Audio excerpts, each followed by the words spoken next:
I can still see the steam rising off the ocean that morning, that kind of misty haze that blurs the horizon and makes you forget where the sky ends and the sea begins. Maple Creek doesn't get many of those postcard moments, but that morning had the kind of eerie stillness that sticks to you. The streets were quiet. The fishermen were long gone, the bakery just opening. My shift at the station had ended at 6. We'd been out most of the night on a call, a structure fire on the East End. Nobody hurt, thankfully. Just a barn that went up like dry grass. By the time we packed up, I was running on fumes and burnt coffee, but I still took a detour. I didn't have to stop by Haley's bakery, but something told me to. Emily had been off the last couple weeks, distracted, maybe. I don't know. I figured maybe she just needed something nice. Something simple. So I picked up a box of our usuals. She loved those cinnamon twists, the kind where the sugar crusts up on the edges, the inside still soft. Got her too. Figured we'd sit on the porch, like we used to. Maybe share a laugh. Maybe just sit in silence. Either way, I missed that version of us. As I pulled into the driveway, the gravel crunching under the tires, I noticed her car already parked crooked, like she hadn't bothered straightening out. That struck me as weird. Emily wasn't careless. She'd reverse and pull back in just to make sure the wheels were lined up with the edge. But that morning, she parked like she didn't plan on anyone else noticing. Or maybe she didn't care. The closer I got to the house, the more I heard it. Laughter. Women's voices. That high-pitched, bubbly sound of mimosas on an empty stomach. The porch wraps around the back of the house, and I knew immediately that's where they were. I should have made some noise, cleared my throat, maybe shouted her name. But I didn't. I walked slower instead. I don't know why. Maybe I wanted to surprise her. Maybe something in me knew not to interrupt. I could hear the clink of glass and someone calling out for more orange juice. Then her voice. I hadn't heard her laugh like that in weeks. And he gets up at 5 a.m., makes the coffee, folds the laundry, without being asked, mind you, like some golden retriever husband. There was a pause, and then one of them, a woman I didn't recognize, said, "You've got him trained." That's when she said it. Oh, he's completely domesticated. I swear, I could cheat on him with his best friend and he'd probably just write me a poem about it. That one landed hard. The table erupted. That kind of laughter that gets stuck in your throat. The kind people remember. I stood frozen near the edge of the deck, close enough to hear everything but far enough they couldn't see me through the slats in the wood. I stared down at the pastry box in my hand like I didn't recognize it. Like maybe it had always belonged to someone else. They kept laughing. One of them mentioned how good husbands are cute in theory, but boring in practice. Another added something about Emily's real glow-up coming after marriage. They were so deep in their bubble, so buzzed on mimosas and their own vanity, that it didn't even cross their minds someone might be listening. And I was. Every word. Every second. I stood there while they picked me apart like some embarrassing Pinterest board. Like a joke. A man too eager, too soft, too willing to love. I didn't say anything. Didn't slam the door open or crash their little brunch party. I just turned around. Walked back down the steps. Placed the box on top of the grill cover. The heat of the pastries had already started to fog the inside of the plastic lid. It looked ridiculous. Like a sad offering to a version of her that no longer existed. I got back in my truck and sat there for a long while. The engine off. My hands on the wheel. I stared at the house, the siding we painted together last summer, the hanging planter I bought her from the farmer's market, the Adirondack chairs I built from scratch. All of it looked hollow now. Like a film set with the lights turned off. Nothing felt real anymore. I don't remember starting the truck. I just remember the hum of the engine, the crunch of the gravel under the tires as I reversed out of the driveway. There wasn't a plan. No direction. I didn't even think to text her or call. I drove past the fire station, past the diner where we used to eat Sunday pancakes, past the little bookstore where she once made me read poetry out loud. Everywhere felt like it belonged to someone else. Like the version of me who existed 10 minutes before had been scrubbed out and replaced. I remember pulling over once, just once. Somewhere along the coast. I sat on the hood of the truck and looked out over the water. There was a breeze coming in, and I swear it carried that same laugh with it. That mocking, careless laugh. That was when I made the decision. Quietly. Without drama. Without anger. Just clarity. I wouldn't go back. Not now. Not ever. I didn't tell anyone. Not my captain, not my brother, not even my old man. There was no explosion, no confrontation, no dramatic yelling in the middle of that porch. Just a long drive and silence that stretched longer than I thought it could. My phone buzzed a few times, work updates, a text from Emily asking where I was. I didn't answer. I kept driving. The road took me north, along the coastline where the trees lean like they're tired of holding themselves up. The kind of stretch where you can go 20 miles without seeing another car. That's what I wanted. Nothing. No questions. No sympathetic looks. No, are you sure it wasn't just a joke? It wasn't a joke. I heard her. I heard them. I pulled into a gas station somewhere near Cannon Beach, filled the tank, bought a black coffee and a granola bar, and kept going. No music. No jibbies. Just the hum of the tires on asphalt and the sound of my thoughts trying to claw their way out of my head. That's when I remembered the cabin. We'd stayed there once, years ago, back when we were still trying. It was tucked away behind a bend in the road near a state park. Cheap, small, one of those no Wi-Fi, no TV, listen to the trees kind of places. Back then it had felt romantic. Off the grid, just us, wrapped in blankets with wine and books and stupid card games. We wrote our initials on a beam in the closet, swore we'd come back every year. We never did. When I pulled up to the campground entrance, the sky had already started fading into that dull, bluish gray that Oregon wears better than anywhere else. The ranger at the check-in station didn't even look up from his paperwork when I said I needed a cabin for the night. Just slid me a key and said, "Cabin 3. Heat works, barely. Water's hot, mostly. Don't feed the raccoons." The cabin looked smaller than I remembered. Everything does when you're carrying the kind of weight I had on my shoulders.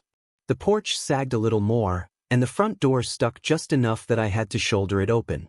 Inside, it smelled like pine, old smoke, and that lingering scent every rental cabin has, like dust settled into the walls years ago and never got the message to leave.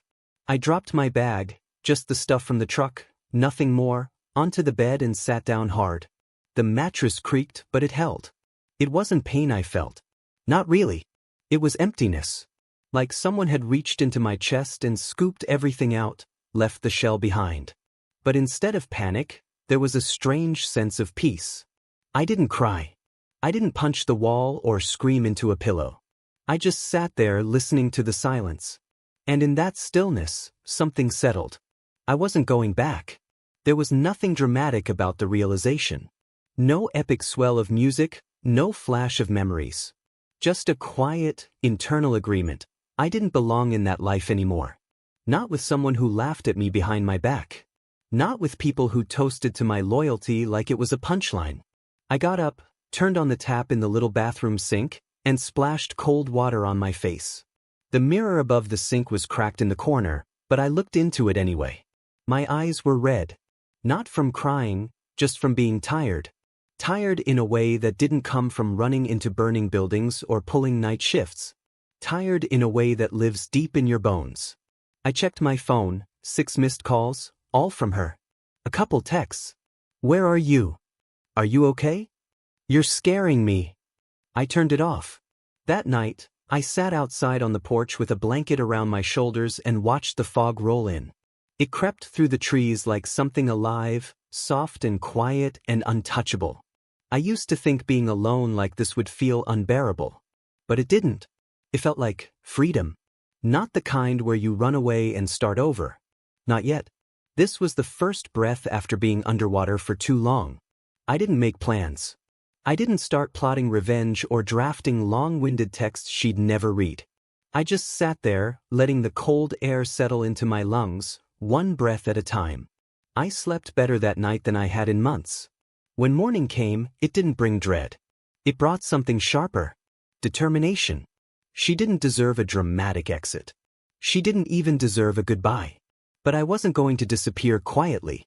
I was going to walk out of that life with my dignity intact, and I wasn't leaving a single piece of myself behind. Not for her. Not for anyone.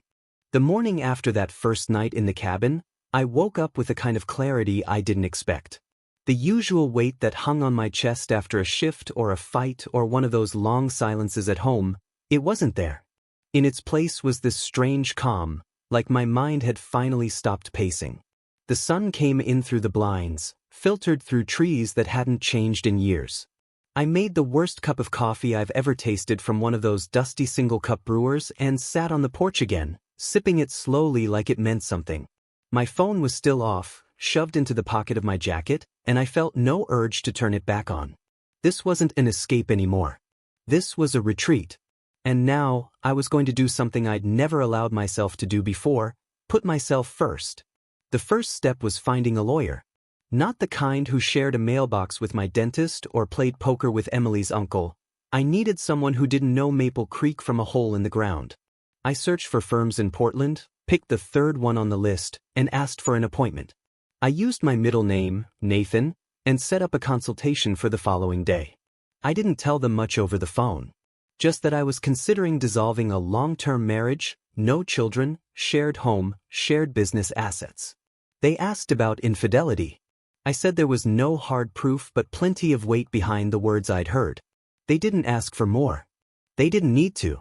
I wasn't going to court for closure, I just wanted a clean break. That same afternoon, I started moving my finances. The joint account was still active, and Emily hadn't noticed that my direct deposit had been diverted into a new account by the time I hit the highway heading into town. I withdrew just under the legal threshold, enough to stay below the radar but enough to matter. I knew all the passwords. She never changed them. Trust was her camouflage. I transferred ownership of our woodworking business's name to a new LLC I formed under the same middle name. Our little workshop in the backyard had been a passion project at first, something we'd built together. But the truth was I did all the labor, all the books, all the orders. She liked taking Instagram photos of handmade serving boards. I liked spending 6 hours carving a single joint. It didn't take long to move the important things. The branding, the designs, the wholesale orders, they were mine to begin with. She never even asked about that part of our life. Not really. As long as the income came in, she was happy. And then there was the house.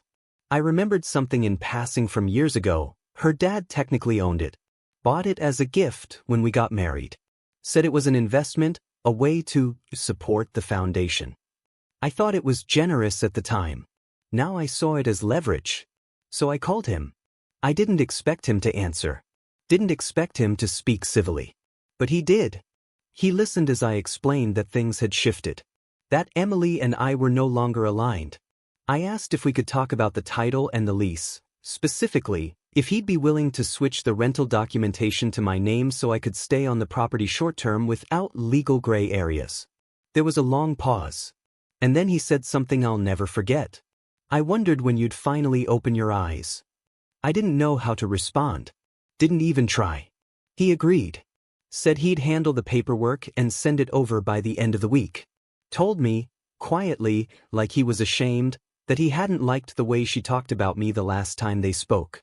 That maybe she was a little too comfortable living off of someone else's work. That maybe she'd started believing her own stories. I didn't say much after that. Just thanked him and hung up. By that night, I had a temporary mailing address, 2 accounts under a new name, a scheduled meeting with a lawyer, and ownership of everything that really mattered. I slept at the cabin again. It was colder this time. Maybe the fog didn't roll in as thick, or maybe the reality of what I was doing finally started to settle into my spine. But here's the thing, it didn't feel like running. It felt like walking out of a burning building and not looking back. I gave it 4 days. 4 days to disappear. 4 days to set the groundwork. 4 days to become someone she didn't see coming. Then I went back. Not to apologize. Not to confront her. Just to slip back in like I'd never left. I parked around the corner and walked in through the front door like it was any other Tuesday. She was in the kitchen, earbuds in, FaceTiming one of her friends. From the sound of it, they were planning another brunch. Same tone. Same crowd. Same smug little laugh. She didn't even look up. I kissed her cheek like nothing had changed and said I was just tired from a shift. She smiled vaguely and said she'd make something later. Then she went right back to her call. No questions. No, where were you? No suspicion. She hadn't even noticed the box of pastries I left on the grill that morning I vanished. It was like I'd never left. That told me everything I needed to know. So I got to work. The trick wasn't hiding. It was pretending not to notice how quickly the cracks were spreading under the surface. I started waking up earlier, before she did, making coffee and breakfast just like I always had. I took the trash out. Washed her car. I left notes on the counter in my same old handwriting, even though I didn't mean a single word of them. She didn't ask questions. Not even once. It turns out, when people think they've already won, they stop paying attention. I used that. Every day I was there, I moved something. Not furniture, assets. Passwords. Tools. Files. Our woodworking equipment was mostly mine to begin with, but there were still things I'd left behind in my initial retreat. Custom chisels. A lathe I'd rebuilt by hand. A box of sketches, blueprints, design templates for the next few product lines. She never noticed them disappearing. Neither did she notice the business checking account slowly bleeding dry. I'd scheduled automated withdrawals, tiny amounts at first. Just enough to fund my new LLC account under Nathan James Woodworks, my middle name and a surname I never used. I trademarked it through a friend who owed me a favor. By the time she thought to look, it would be too late to stop it. She had no clue what was coming. I'd sit at dinner with her, acting like the same old version of me. She'd ramble on about some influencer who used our boards in a charcuterie spread, completely unaware that the rights to that product line now belonged to a different company. At night, I'd lie next to her and stare at the ceiling while she scrolled through her phone, smiling at messages I wasn't allowed to see. Maybe it was her friends. Maybe it was worse. I didn't care anymore. I'd already detached from the reality of what our life used to be. This was a performance now. One last act. I even helped her plan a brunch. Same guests, same drinks, same tired jokes about how predictable I was. I smiled through it all, poured mimosas, handed out napkins with cute little sayings she printed from Pinterest. One of her friends made a crack about men being easy to manipulate if you feed them enough praise. Everyone laughed. Emily clinked glasses with her and said, "Amen to that." She didn't see the man standing behind the smile. The man who had already packed away everything he valued. Who had already spoken to her father, her financial advisor, our accountant. Who had already rerouted every piece of leverage she once held. She never saw it coming because she never thought I was capable of anything except worship. I kept a journal during those days. Not for sentiment, just for record-keeping. Dates, transactions, small wins. The day I took back the custom furniture plans. The moment the new website went live. The confirmation from the USPS that the business address was officially changed. She once asked what I was writing in it. "Just sketching some ideas," I said, closing the cover before she could see. She shrugged and moved on. She didn't ask again. The last thing I took was the photo album. The one she hadn't opened in years. It used to sit on the coffee table, a timeline of our life together, from our first apartment to the house, to the shop, to the road trip where she fell asleep on my shoulder after a long hike in Big Sur. I didn't take it because I wanted to remember. I took it so she wouldn't have it. Because she didn't deserve the story we told the world. She didn't deserve the narrative she thought she controlled.